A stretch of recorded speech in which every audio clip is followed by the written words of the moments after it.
When my own daughter looked me in the eyes and said, "Find somewhere else to die, you're useless now," I felt like my entire soul had been ripped out. That one sentence shattered 43 years of my life as a wife, as a mother, as a human being. But before I tell you the full story of how I went from a grieving widow to the woman who held all the cards, let me ask you something.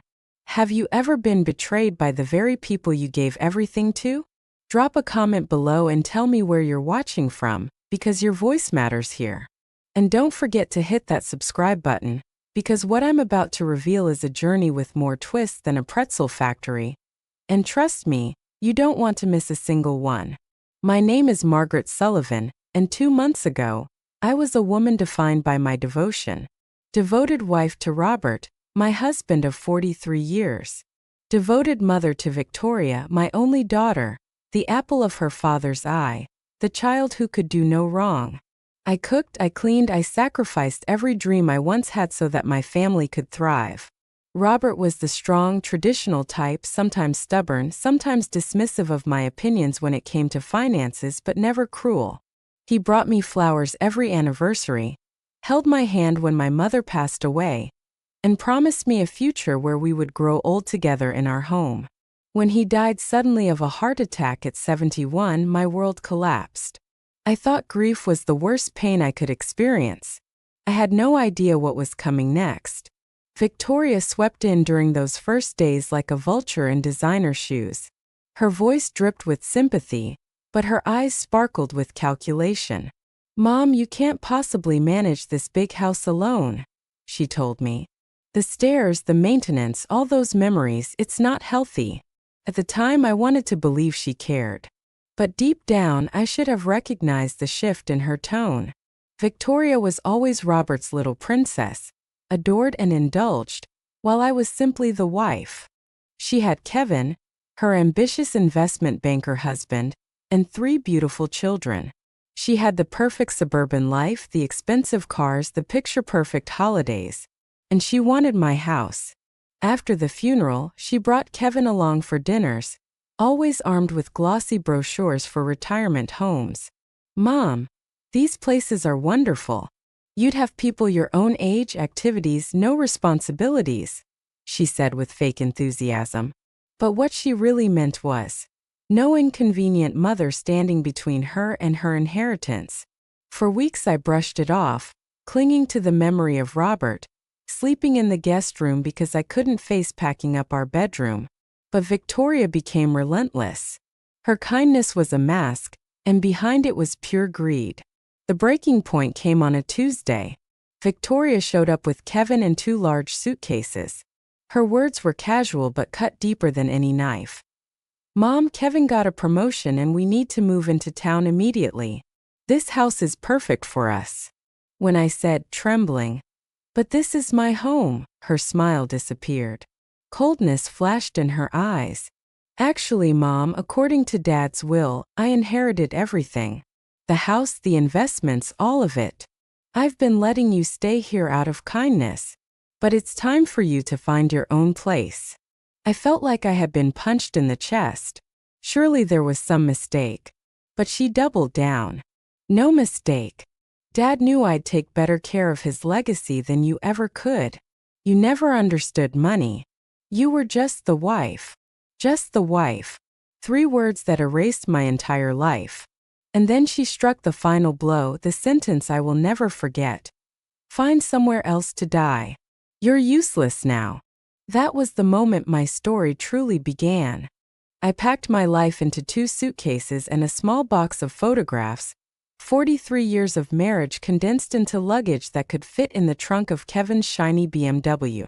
He loaded it with the same efficiency he probably used when taking out the trash. Victoria stood in the doorway, arms folded, tapping her watch like I was making her late for a dinner reservation. "There's a nice senior complex on Maple Street," she chirped. "Very affordable. I'm sure they have openings." Affordable. My daughter, standing in a mansion her father and I had built together, inheriting millions, telling me to go check into what was essentially a welfare facility.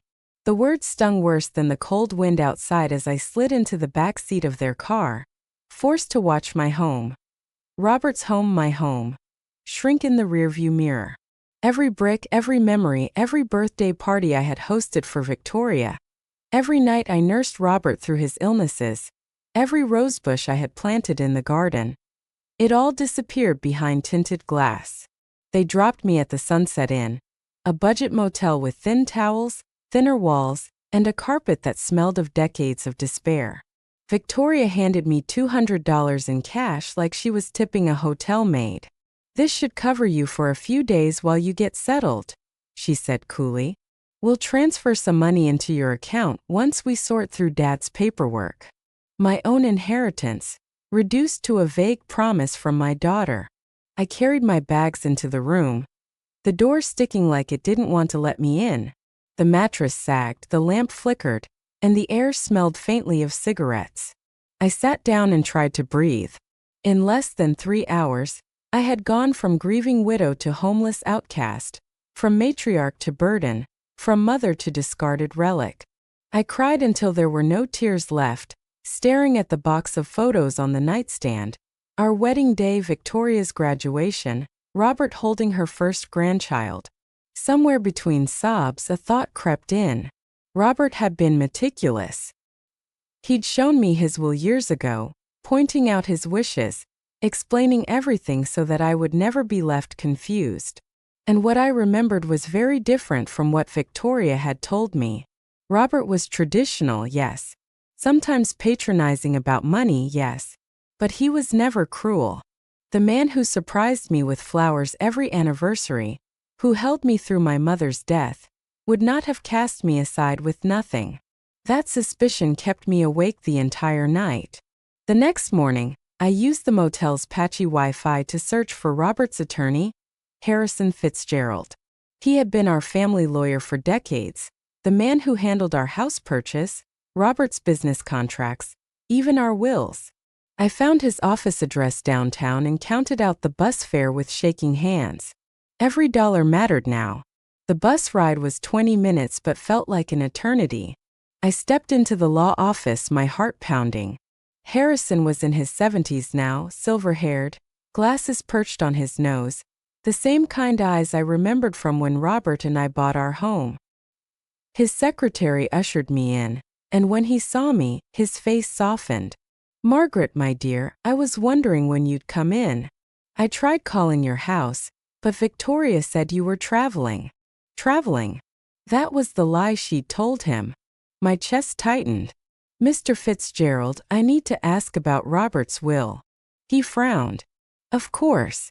Didn't Victoria provide you with a copy?" I gave her the original and several copies after the reading. My stomach dropped. "The reading?" "Yes. Margaret, you were supposed to be there. Victoria told me you were too distraught, that she would handle everything and make sure you received your inheritance." The blood drained from my face. "Mr. Fitzgerald, I was never told about any reading. Victoria told me I inherited nothing. She said the house and all the assets belonged to her." Harrison's confusion hardened into alarm. He opened a thick file folder, his movements brisk. "That's impossible. Your husband's will is very clear." He slid the document across the desk. My eyes locked on Robert's neat signature, witnessed and notarized. Harrison read aloud, his voice steady. "I, Robert James Sullivan, being of sound mind and body, do hereby bequeath to my beloved wife, Margaret Ann Sullivan, the following: our primary residence at 847 Oakwood Drive, including all furnishings and personal effects. Additionally, I leave her 70% of all financial assets, investments, and accounts, totaling approximately $23 million. My breath caught in my throat. $23 million. The house. 70% of everything. My hand trembled as I gripped the edge of the desk. "And to my daughter, Victoria Sullivan Hayes," Harrison continued, "I leave $10 million, to be held in trust with distributions beginning on her 45th birthday, contingent upon her treatment of her mother following my death." Contingent upon her treatment of me. Robert had known. He had anticipated this. He had crafted a safeguard because he feared what Victoria might do. My mind raced back to every eye roll at family dinners, every dismissive laugh when I tried to contribute, every time she cut me out of conversations about money because Mom wouldn't understand. Robert had seen it. He had made provisions. Mr. Fitzgerald, I whispered, my voice shaking. Victoria told me I had nothing. She moved into my house. She gave me $200 and told me to find a senior facility. His jaw tightened, and his eyes flashed with indignation. Margaret, what she has done is fraud and elder abuse. These are felonies. She lied to you, forged documents, and withheld your rightful inheritance. But Robert was careful. He updated this will 6 months before his death, precisely because he feared Victoria's entitlement. She has not only lost her inheritance by mistreating you, she has potentially committed multiple crimes. My head spun. I thought about Victoria in my house, perhaps already planning renovations, Kevin running calculations about their future with what they thought was their fortune. They had no idea that in reality they had just cost themselves everything. What do I do now? I asked. Harrison leaned forward, his voice low and resolute. Now, Margaret, we take action. We contact the police, the banks, and the courts. We make sure every asset Robert left you is secured. And then, he smiled faintly, we let Victoria know she's about to receive the shock of her life. That afternoon, Harrison's office became command central. He contacted Detective Rodriguez, a sharp-eyed officer specializing in elder financial abuse. She reviewed the forged documents Victoria had waved in my face. These forgeries are sophisticated. This wasn't impulsive. Someone with financial knowledge helped her. Likely Kevin. Within hours, every account was frozen. Credit cards Victoria had used were declined. Utility transfers she had filed in her name were suspended. She was about to learn that her empire was built on lies. At 3:47 p.m. my phone rang. Victoria's name flashed on the screen. Mom, where are you? There's some kind of mix-up with the bank accounts. They're saying Daddy's assets are frozen. My voice was calm, steadier than I felt. Hello, Victoria. I'm sitting in Harrison Fitzgerald's office. You remember him, Daddy's lawyer. The one who read the real will to an empty room while you told him I was traveling. Silence. Then a nervous laugh. Mom, I don't know what you think you've discovered, but I discovered that you're a liar and a thief. I cut her off. I discovered that your father was smarter than both of us combined. And I discovered that by mistreating me, you just lost your entire inheritance. The phone went quiet. I could almost hear her brain scrambling for an angle. Mom, please, we can work this out. Think of the grandchildren. I looked at Harrison, who raised an eyebrow. I almost laughed. I am thinking of them, Victoria. They deserve to know the consequences of greed. I hung up, my hand steady, my heart racing. For the first time since Robert's death, I felt something powerful rising inside me. Not grief, not fear, but strength. My daughter thought she had reduced me to nothing. She was about to learn that sometimes the pawn becomes the queen. The moment I hung up on Victoria, a strange calm settled over me. For weeks I had been drifting in grief, drowning in helplessness, but now every nerve in my body hummed with purpose. She thought she had broken me. She thought she had stripped me of dignity, of home, of identity. But what she had really done was awaken the part of me that had been silent for far too long. Harrison called it Operation Justice, and from that moment forward I was no longer a victim, I was a strategist. Detective Rodriguez worked with us quickly. She gathered the forged papers Victoria had used and examined them under a magnifier. These are good, she admitted. Whoever made them knew exactly what they were doing. This wasn't Victoria alone. Kevin had a hand in this, maybe even contacts in his financial circles who specialize in document fraud. Hearing that made my stomach twist. Kevin had always smiled politely, always called me Margaret, like he was trying to elevate me to his level of sophistication. But I realized now that behind those expensive suits and smooth words was a man who viewed me as nothing but an obstacle. We'll freeze every account they try to access, Detective Rodriguez continued. By the time they figure out what's happening, their world will already be collapsing. And collapse it did. Within 2 hours, every credit card Victoria had linked to her so-called inheritance was declined.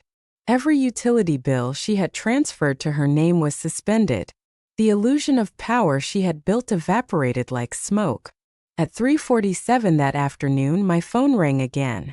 Her name flashed across the screen. I answered, keeping my voice even.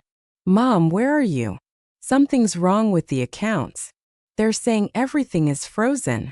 I'm at Harrison Fitzgerald's office, I said calmly. Daddy's attorney. You remember him, don't you? The one who read the real will while you told him I was traveling. There was silence, then her voice, shaky but still trying to manipulate. Mom, you don't understand. I was protecting you. Managing all that money is complicated. You've never dealt with investments and… I cut her off, the anger in my chest steady but sharp. You forged documents. You lied to me. You threw your own mother out of her house. That's not protection, Victoria. That's fraud. I could hear her desperation rising. Mom, think about the grandchildren. They need stability. They need their home. I laughed bitterly. And apparently in your mind that home didn't include me. I hung up before she could respond. Harrison looked at me with approval. Well done, Margaret. You're taking back control. The next day things escalated. Kevin called me from an unknown number, his voice smooth but strained. Margaret, surely we can resolve this privately. Victoria made some poor decisions, but dragging the police into this seems excessive. I didn't let him finish. Kevin, did you help her forge those documents? Silence, then a careful deflection. Margaret, you have to understand Victoria was under pressure. She was worried about your emotional state. She thought. So that's a yes, I interrupted. You call it poor decisions. The law calls it conspiracy to commit fraud. And you, Kevin, are going to learn the difference very soon. For the first time, his confidence cracked. Margaret, please be reasonable. I almost smiled. I was reasonable for 43 years. Got me nowhere. Now I'm done being reasonable. I hung up. That evening, Detective Rodriguez came to Harrison's office with updates. We have enough evidence to get a warrant. We'll arrest Victoria and Kevin within the next 24 hours. A strange mix of dread and exhilaration filled me. The idea of my daughter in handcuffs broke some maternal part of me, but another part, the part she had insulted, discarded, betrayed, was hungry for justice. The next night, at exactly 8:30 p.m., they arrested her. She was at a high-end restaurant with Kevin, celebrating their so-called windfall with champagne and steak, when officers walked in and placed her under arrest. Witnesses said she screamed about false accusations, demanded to call her lawyer. But the reality was inescapable. Kevin was arrested the next morning at his office, his face pale as they led him away in front of his colleagues. The news traveled fast. By the following afternoon, headlines blared. Investment banker and wife arrested in $33 million elder fraud scheme. My phone buzzed with calls from reporters. I ignored them all. That night, I slept in my own house for the first time in weeks. Walking back into Oakwood Drive was surreal. The furniture was the same, the pictures still hung on the walls, but the air felt different. This was no longer Robert's sanctuary or Victoria's conquest. This was mine. I walked into the master bedroom and saw that Victoria had already moved her belongings in. Designer clothes, cosmetics, perfume bottles cluttering the dresser. I stuffed them all into garbage bags and left them on the porch. Let her pick them up when she made bail. The house felt new, even though nothing had changed. Because for the first time in decades, I wasn't living in the shadow of someone else's expectations. This was Margaret Sullivan's house. The next morning, Harrison called with updates. Victoria's bail is set at $50,000. Kevin's is $200,000. Given his history of questionable financial dealings, they'll have to find someone else to cover it, because all their accounts are frozen. I was stunned. Kevin had a history? Harrison nodded grimly. He's been under investigation for securities fraud. This just adds to his record. The realization hit me like a wave. For years they had spoken down to me about money, treated me like a child who couldn't possibly understand investments. Yet it was Kevin who was a criminal, and Victoria who had been blinded by greed. Later that afternoon, I received a call from an unknown number. It was a journalist from Channel 7 News. "Mrs. Sullivan, we understand you're the victim of a major elder fraud case involving your daughter and son-in-law. Would you be willing to share your story?" I hesitated. The idea of going public, of exposing my private pain to the world, terrified me. But then she said something that struck a chord. "Your story could help other seniors recognize the warning signs of financial abuse. You could prevent someone else from going through what you endured." I told her I needed time to think. That evening, I opened a bottle of wine Kevin had sent us last Christmas, pouring myself a glass in my kitchen. The irony was almost sweet. I was drinking wine bought with money they thought would become theirs. I looked around my house, and realized something important. For decades I had been invisible. First as Robert's dutiful wife, then as Victoria's disposable mother. But now I had a chance to become something else. Strong. Independent. A woman who refused to be erased. The next morning the doorbell rang at 7 a.m. I looked through the window and froze. Victoria stood on the porch, her perfect composure shattered. She was still wearing yesterday's clothes, her eyes red-rimmed from crying, her posture slumped. Somehow she had made bail. Against my better judgment, I opened the door but did not invite her in. "Mom, please," she whispered. "We need to talk." "We talked already," I said coldly. "You told me to find somewhere else to die. I found somewhere to live instead." She flinched. "I made mistakes. Terrible mistakes. But I'm still your daughter." "Are you?" I asked. "Because daughters don't forge wills to steal from their mothers. Daughters don't throw their mothers into motels with $200. What you are, Victoria, is a stranger." Tears streaked her cheeks, smudging her mascara. "I wasn't stealing. I was trying to protect you from making bad financial decisions. You've never." I pulled out my phone and hit play. Robert's voice filled the air, clear and steady. "If you're hearing this, Victoria, it means my fears about your character were justified. I hoped I was wrong. But if your mother is playing this recording, it means you've proven me right. Treat her with dignity and respect, or you forfeit everything." Victoria collapsed onto the porch steps, sobbing. "He hated me," she whispered. I shook my head. "No. He loved you enough to hope you would prove him wrong. But you chose to prove him right." She looked up at me, broken. "What happens now?" I felt no hesitation. "Now you face the consequences. The fraud charges. The investigation. The public humiliation when this story hits the news. That's what happens." For the first time in my life I saw it click in her eyes. I was not the obedient mother anymore. I was the queen on the board.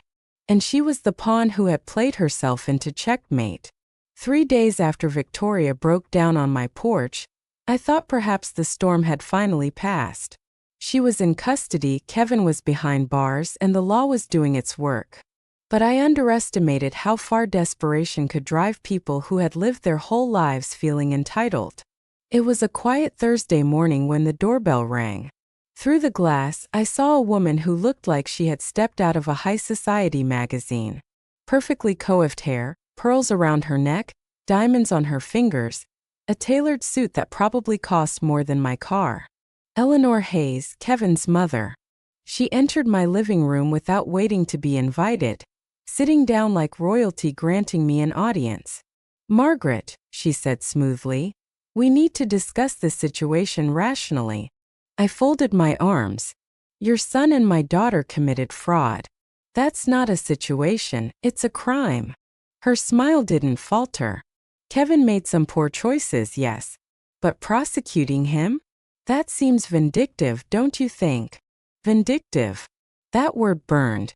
I had been thrown out of my house, left with nothing, and now I was being accused of cruelty for demanding justice.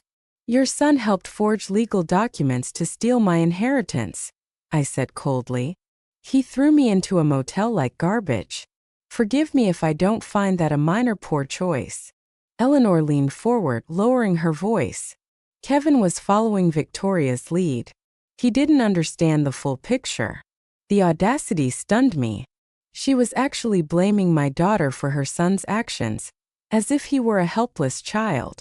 Mrs. Hayes, Kevin created those forgeries. He knew exactly what he was doing. Her expression softened into something that almost resembled sympathy. We can reach a settlement that benefits everyone. You get your house back, Victoria faces appropriate consequences, and Kevin avoids the publicity of a trial. Appropriate consequences? I repeated, my voice shaking with disbelief. As if forging a will and committing elder abuse is the equivalent of forgetting to send a thank you card?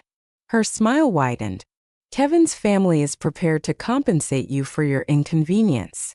$2 million in exchange for dropping the charges against him. I laughed, an ugly, bitter laugh that surprised even me. $2 million? You think that covers the $33 million he tried to steal? The home he took from me? The humiliation? You think my life is so cheap? For the first time, her polished facade cracked. Margaret, be realistic.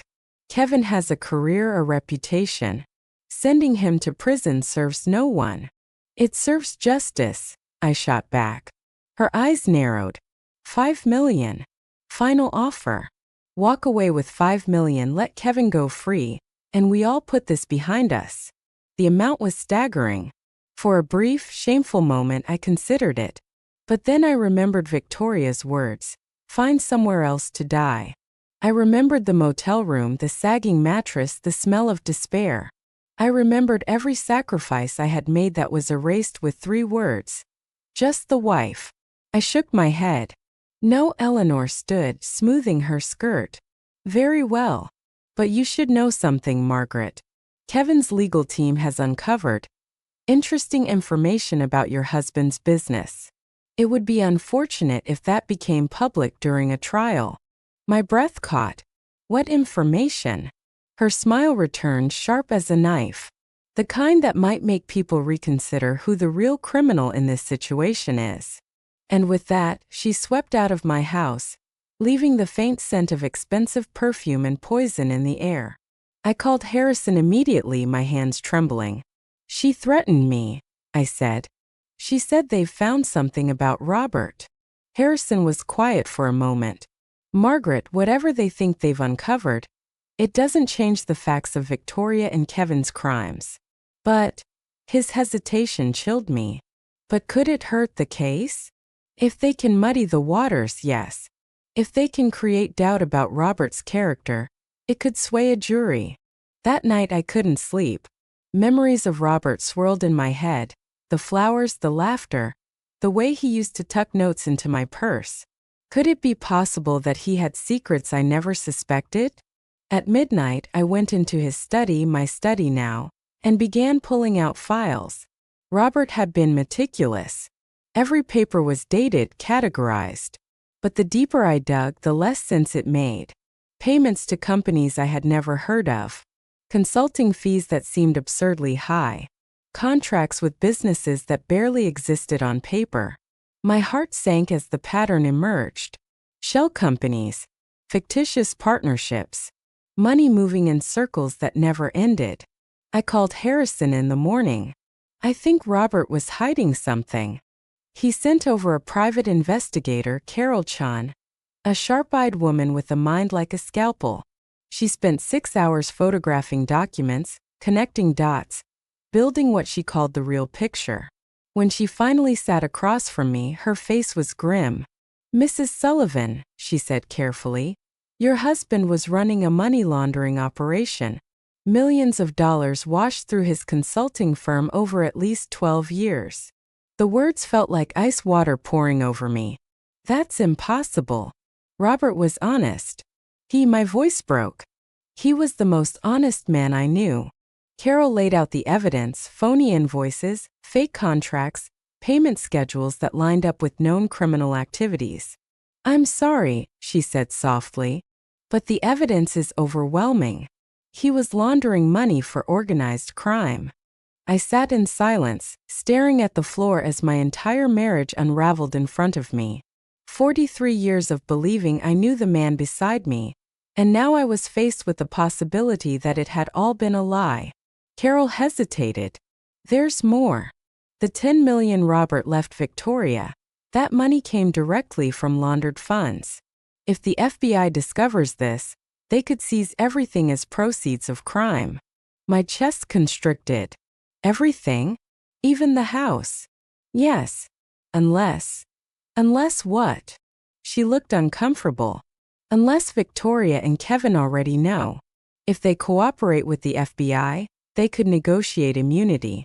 They might walk away free, while you could face charges for unknowingly benefiting." The room spun.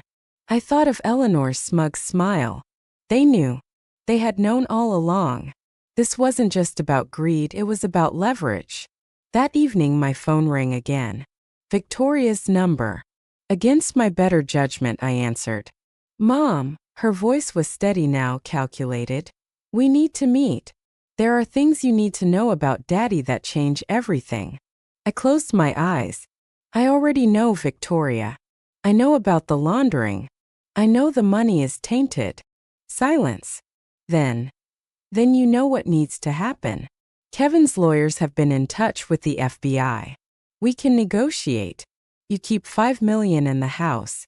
The rest goes to the government. The fraud charges disappear. We all walk away. My laugh was hollow. "So you want me to profit from your crimes by covering up your father's?" "I want you to be practical," she snapped. "The alternative is losing everything. You'll be penniless. Think about it." And then she hung up. I sat in Robert's study, surrounded by the ghosts of our life together, realizing the truth. My husband had lived a double life. My daughter had inherited more than his money. She had inherited his talent for deception. But she had made one fatal mistake. She had underestimated me. I picked up the phone and dialed Carol.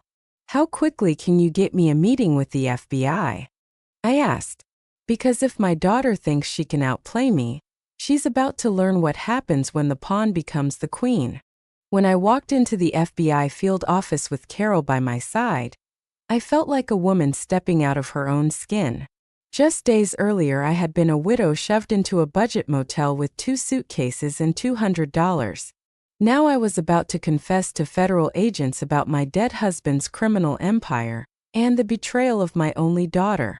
Agent Sarah Martinez met us in a sterile conference room, her expression sharp, her notepad ready.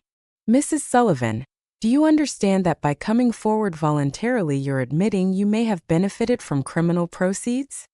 I nodded. "I understand. But I'd rather tell you the truth than let my daughter and her husband twist it into leverage." For 3 hours I laid everything bare. Robert's suspicious files, the shell companies, Victoria's fraud, Kevin's forged documents, Eleanor's threats. I told them about the so-called settlement offer, $5 million and the house in exchange for silence. Agent Martinez's eyes gleamed with interest. "Your daughter believes she can trade information about your husband's activities for immunity. What she doesn't realize is we've been building a case for years. The missing piece has always been proof of intent. If you're willing to help us, we can end this." "What do you need?" I asked. Her response was immediate. "We need you to wear a wire." The thought chilled me. Sitting in the same room with Victoria and Kevin, pretending to negotiate while secretly recording every word? But then I thought about that motel, the smell of mildew, the hollow ache in my chest when Victoria told me to find somewhere else to die. I thought about Robert's voice on that recording, warning that she would betray me. And I thought about every other mother, every other senior, who might be enduring the same kind of abuse in silence. "I'll do it," I said. That evening, I sat in my own living room, a small recording device taped under my blouse, waiting. At precisely 8 p.m., the knock came. Victoria walked in first, her composure mostly restored, though her eyes darted nervously. Kevin followed, carrying a leather briefcase. They looked like business partners coming to close a deal, not criminals begging for their freedom. "Mom," Victoria began with forced warmth, kissing my cheek. "You look better than you have in weeks." I smiled faintly. Clarity has that effect. Kevin set the briefcase on the coffee table, snapping it open. "Margaret, our lawyers have structured this very favorably. You retain the house, $5 million in clean assets, and complete immunity. The rest goes to the government. Everyone wins. Clean assets." The phrase rolled around in my head like poison. "And what do you get out of this arrangement?" I asked. Kevin's tone was smooth. "Victoria's charges disappear. My reputation remains intact. Our family can move forward." Family. The word nearly made me choke. "You call this family? Throwing me out of my house? Forging papers? That's not family. That's extortion." Kevin's eyes flickered, but he pressed on. "Margaret, the alternative is worse. If the FBI uncovers the truth about Robert's laundering, you could lose everything. This way, you walk away with millions and no legal trouble." I leaned back, letting the silence stretch. Then I tilted my head. "Tell me, Kevin, when exactly did you discover Robert's activities? Was it before you married Victoria, or after you decided to forge a will?"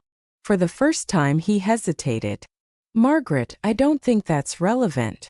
"Actually, it's very relevant," I said firmly. "Because if you knew and stayed silent, you're an accessory.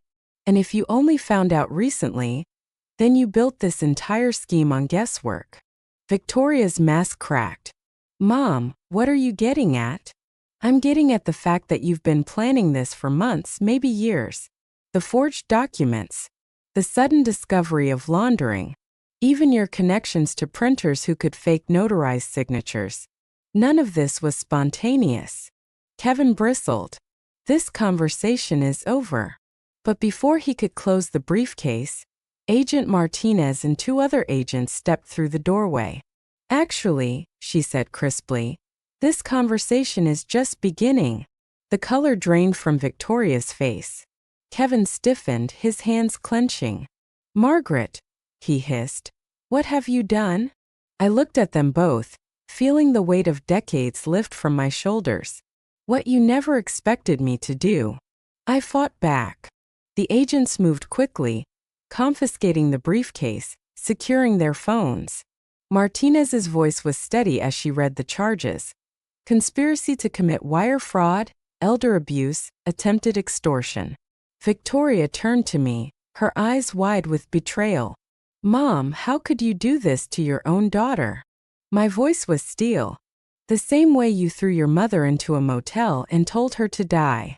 Except my way is legal." Kevin, still trying to salvage control, leaned toward Agent Martinez. "You don't understand. There are people involved in Robert's business who won't like this attention. She's in danger." Martinez didn't flinch. "Mr. Hayes, are you threatening a federal witness?" "I'm warning her," he said quickly, "about the reality." "The reality," Martinez replied sharply, "is that you just added witness intimidation to your list of charges." They were handcuffed and led out of my house, their protests fading into the night. I thought it was over. But Agent Martinez stayed behind, settling across from me with a thick file folder. "Mrs. Sullivan, there's something you need to know. Your husband wasn't just laundering money. He was working for us." My breath caught. "What?" Robert Sullivan was a confidential informant. For 12 years, he infiltrated laundering networks tied to the Torino crime family. On the surface, he appeared to facilitate their operations, but behind the scenes, he fed us everything: contacts, transactions, accounts. His cooperation led to dozens of arrests and over $200 million in seized assets. I stared at her, my mind struggling to comprehend. "So the money, the inheritance."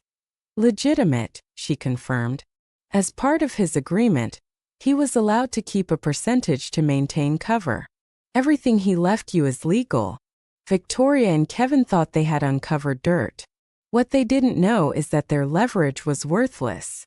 I felt dizzy, as if the ground had tilted beneath me. Robert, my Robert, the man I thought had betrayed me with lies, had actually been risking his life to dismantle crime families.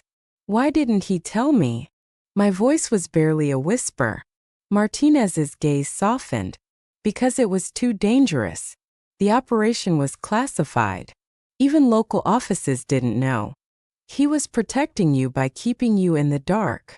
Tears filled my eyes, hot and relentless.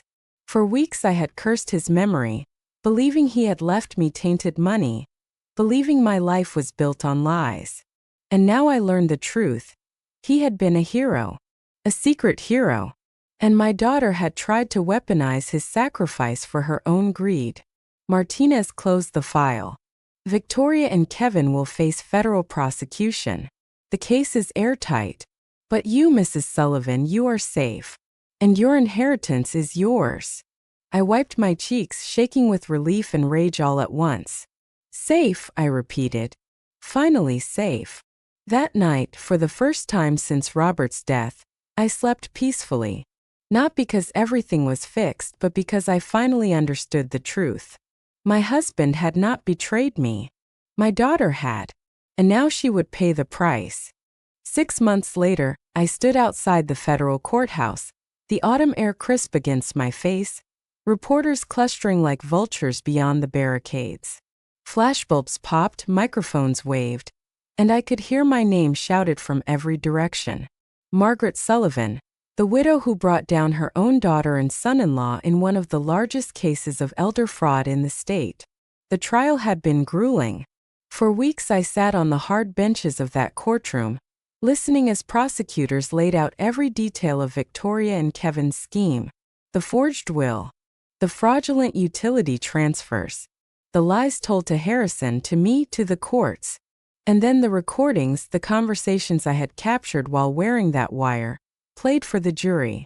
My daughter's voice, so confident, so manipulative, telling me to accept $5 million and keep quiet.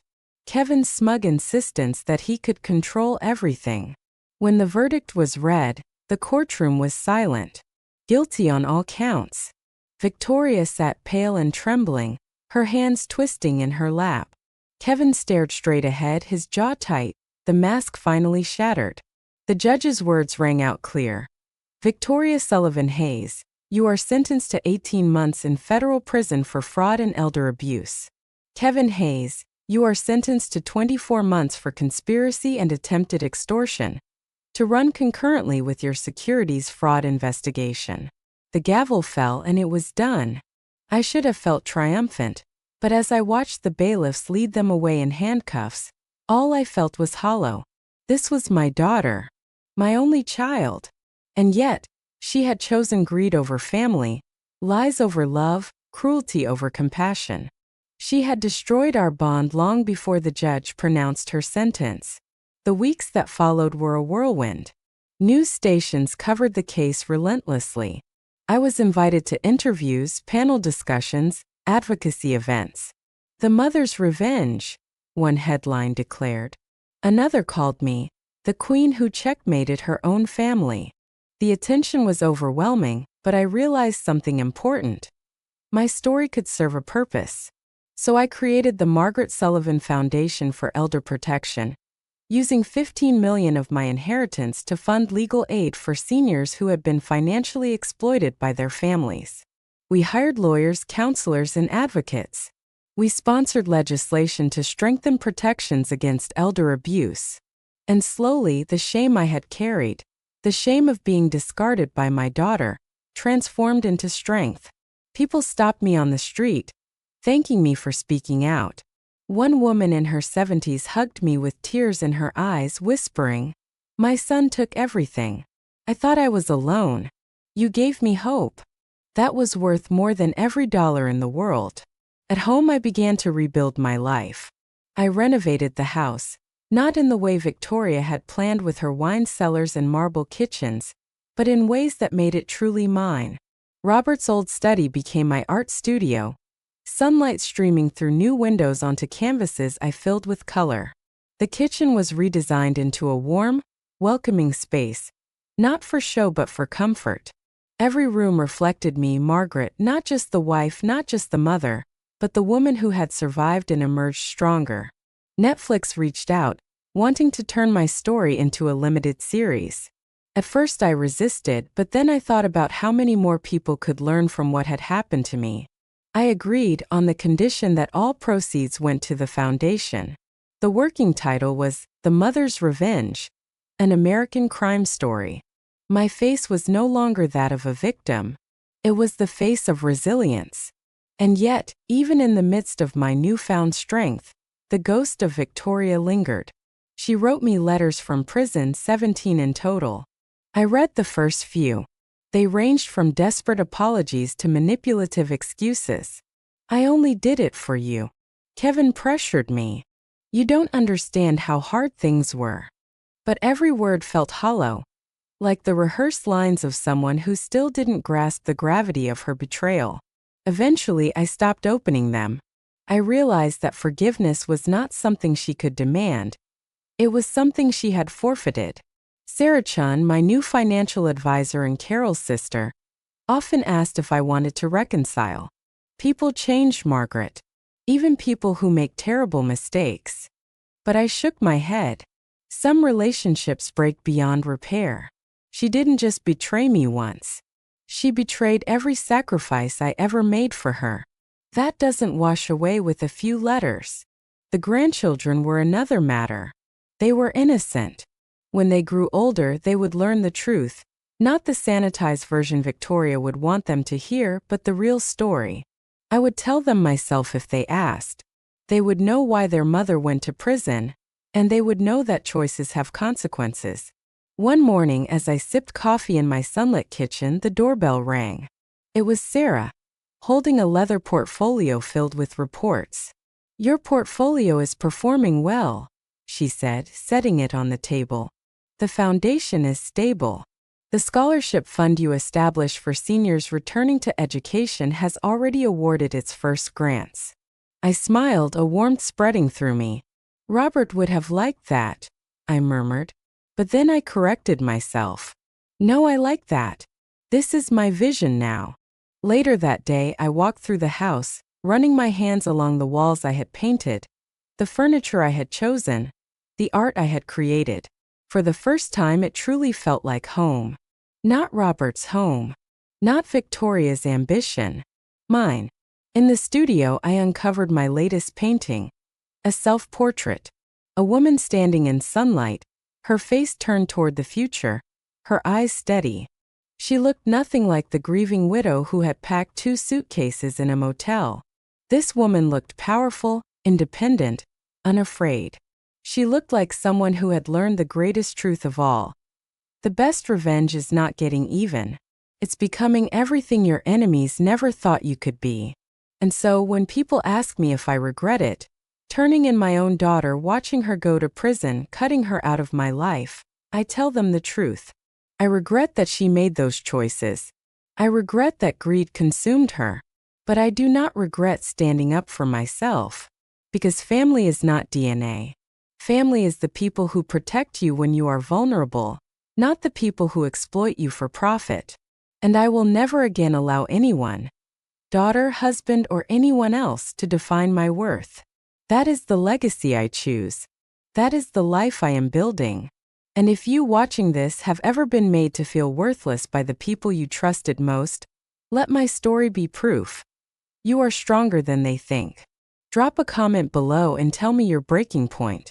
Because sometimes the moment they try to break you is the exact moment you discover your power. It was a cold morning when I received the 18th letter from Victoria. Unlike the others, this one wasn't filled with excuses or manipulations. The handwriting was shaky, the words shorter, almost desperate.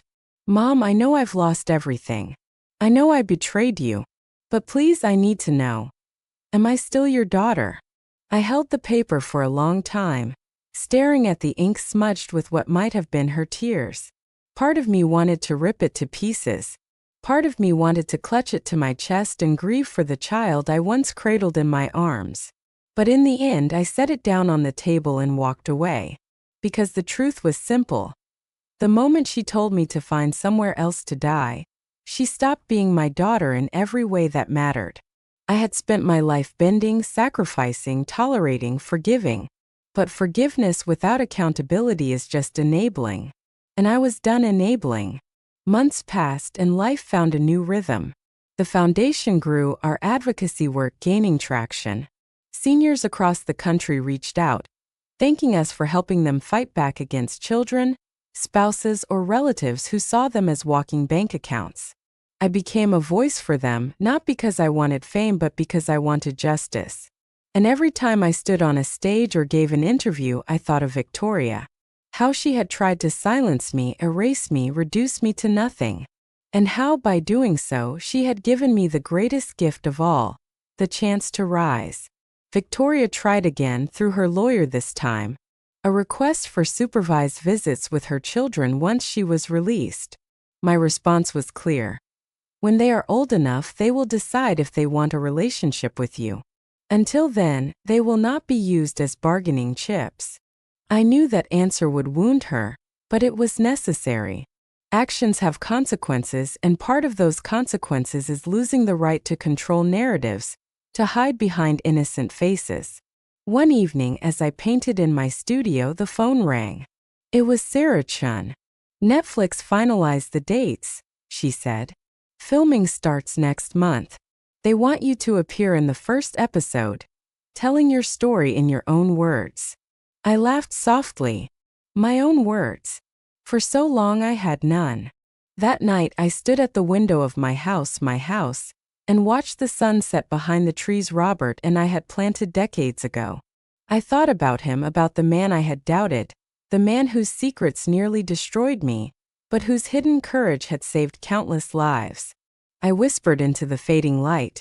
You were braver than I ever knew.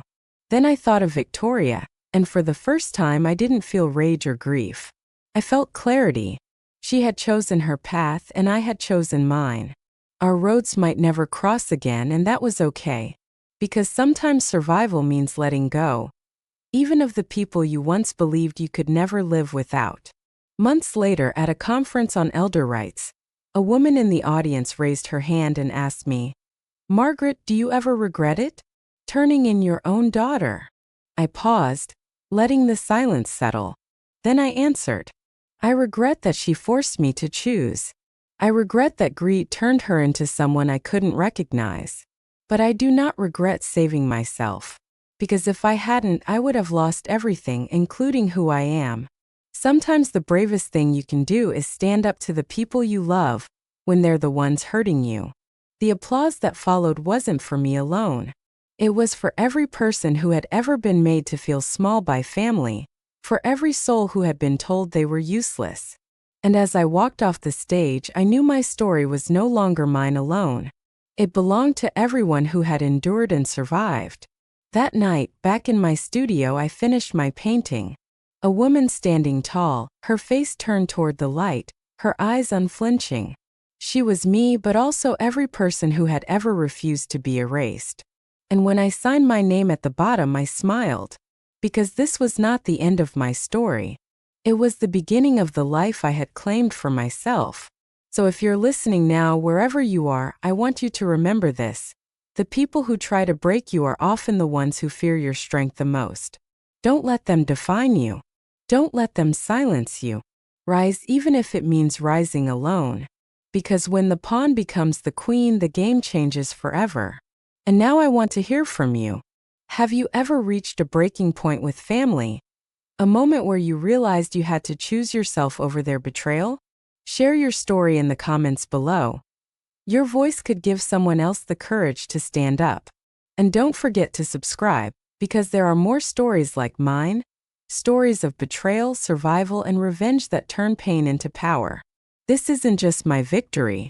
It can be yours too. 6 months after the trial ended, I woke up to the quiet hum of my own house, sunlight streaming through windows I had chosen, walls painted in colors that reflected me and me alone. For the first time in decades, the silence felt peaceful, not lonely. I walked through the room slowly, my fingers grazing the furniture I had picked out, the art I had created, the life I had rebuilt from ashes. On the dining table lay a folder from the foundation, letters from seniors across the country thanking us for helping them fight back against financial abuse. One woman wrote, "Because of you, I didn't sign away my house." Another said, "Your courage gave me mine." I pressed the letters to my chest and realized that this was my true inheritance, not the millions in the bank, but the ability to turn betrayal into protection for others. Victoria would be released eventually, Kevin too, but they would return to a world that remembered them not as victims of circumstance but as perpetrators of cruelty. I no longer feared what they might do, because I had already faced the worst and survived. They could write me letters, they could beg for forgiveness, but the truth was etched in stone. Family is not the people who share your blood, it is the people who stand beside you when you are vulnerable. And in my darkest hour, my daughter chose to push me into the shadows. That choice will forever be hers to carry. As for me, I carry something else, the knowledge that I am stronger than I ever believed. I poured myself a cup of coffee and walked out to the garden, the roses Robert and I had planted blooming wildly. For years I had tended them for him, trimming them the way he liked, arranging them in vases he preferred. Now I let them grow as they pleased, chaotic and beautiful, just like the life I was finally living. I sat down with my sketchbook and began to draw. Not Robert, not Victoria, not the past, but a future. A woman standing tall, surrounded by light, roots beneath her feet, branches reaching skyward. That woman was me, but she could also be you. Because every person who has ever been told they are useless, every soul discarded by the ones they trusted, has the power to rise again. My story is not just mine, it's proof. Proof that sometimes the deepest betrayals lead to the strongest rebirths. Proof that when the pawn becomes the queen, she doesn't just survive, she changes the game. So as I sit here today, free, independent, and unafraid, I want to leave you with this. Never let anyone define your worth. Not a husband, not a child, not anyone who sees you as less than you are. You are the author of your story. You can choose to let their betrayal break you, or you can choose to use it as the fire that forges you into something stronger. I chose the fire, and it saved me. Now I want to hear from you.